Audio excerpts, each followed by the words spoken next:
Hello my dear, how are you? कैसे हैं आप सब? आई होप आप सब बहुत अच्छे होंगे और अपनी लाइफ को बहुत अच्छे से एंजॉय कर रहे होंगे। स्वागत है आप सबका आपके अपने ही चैनल माइंड मैटर्स 2025 पर। तो माय डियर, आए सबसे पहले ग्रैटिट्यूड ऑफर करते हैं इस पूरी प्रकृति का कि ये हमसे इतना प्यारा काम ले रहे हैं और हम उसका ये काम पूरी शिद्दत से कर रहे हैं। तो माय डियर, आज हम कमेंट लेंगे एंड ऑफ दिस एरा से। वो कहते हैं कि 4D से 5D में जाना क्या हमारे हाथ में है? मतलब कोई साधना कोशिश करना चाहिए या डिवाइन की तरफ से ये हमारे लिए गिफ्ट है? तो क्या करना चाहिए?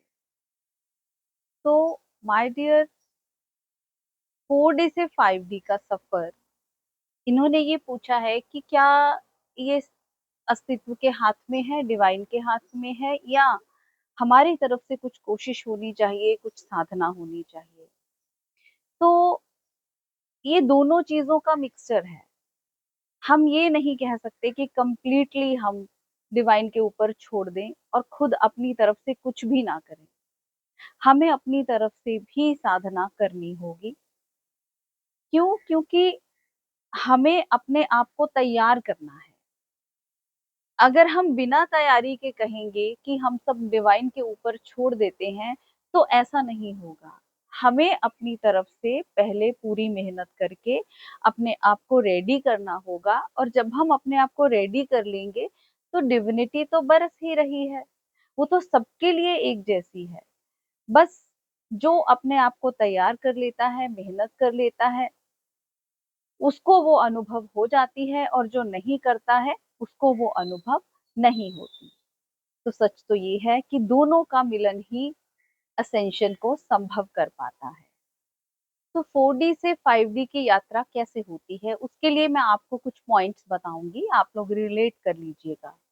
तो सबसे पहला पॉइंट है कि आपका प्रयास, आप जो अपनी तरफ से वर्क करेंगे उससे क्या होगा। अब ये हिस्सा आपके हाथ में है। इसमें क्या क्या करना है, इसमें मैं कुछ पॉइंट्स बताती हूँ आपको। नंबर 1, अपने डर, क्रोध और आसक्ति को देखना। जो भी आप में डर है, गुस्सा आ रहा है और अटैचमेंट्स हैं, इनको आप अच्छे से देखेंगे, इनके ऑब्जर्वर बनेंगे। नंबर 2, ईगो को धीरे धीरे डिसॉल्व करना। आपका जो अहंकार है वो धीरे धीरे खत्म होना चाहिए। नंबर 3, ध्यान, मौन और सरेंडर में जाना। आप ध्यान करें, मौन में उतरे और उसके बाद आप अपने आप को समर्पित कर दे उस अस्तित्व को। नेक्स्ट, हृदय चक्र को खोलना। अपना जो हृदय चक्र है इसको हमने खोलना है। आपको बहुत सारी वीडियोस दी हैं, उसमें बताया है कि सारे चक्रास को क्लीन कैसे करना है, तो प्लीज उन वीडियोस को जाकर जरूर देखें। और नेक्स्ट, सत्य और प्रेम में जीना। सच में जिए और प्रेम में जिए, और प्रेम भी वो जो अनकंडीशनल लव है, जिसमें कोई दूसरा एग्जिस्ट ही नहीं करता। यानी आप अपने वेसल को तैयार करते हैं और दरवाजे तक चलते हैं।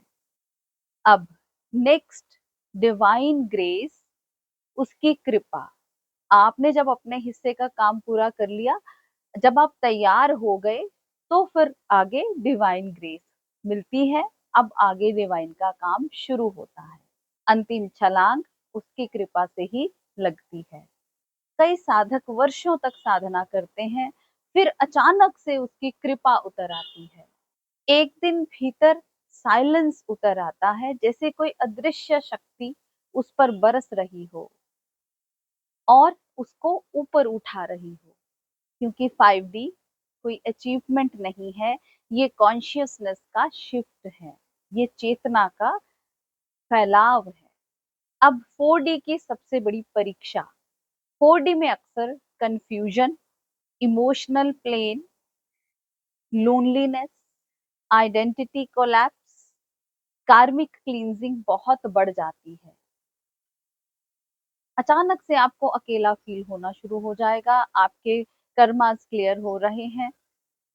अचानक से आपके अंदर के इमोशंस सरफेस पर आ जाते हैं, आपका ईगो खत्म होने लगता है।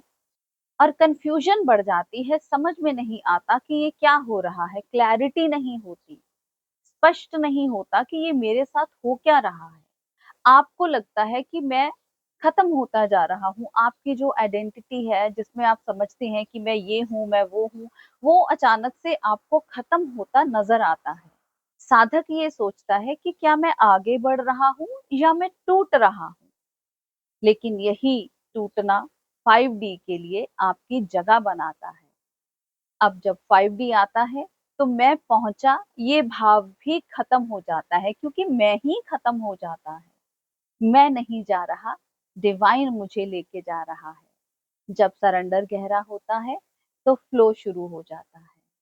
इसलिए क्या करें? कंट्रोल छोड़ें, किसी भी चीज़ को कंट्रोल करने की कोशिश ना करें। और जो भी हो रहा है इस प्रोसेस पर ट्रस्ट करें, विश्वास करें कि जो भी हो रहा है वो मेरे अच्छे के लिए ही हो रहा है। हार्ट सेंटर्ड रहें, दिल को सुने, दिमाग को नहीं दिल को सुने।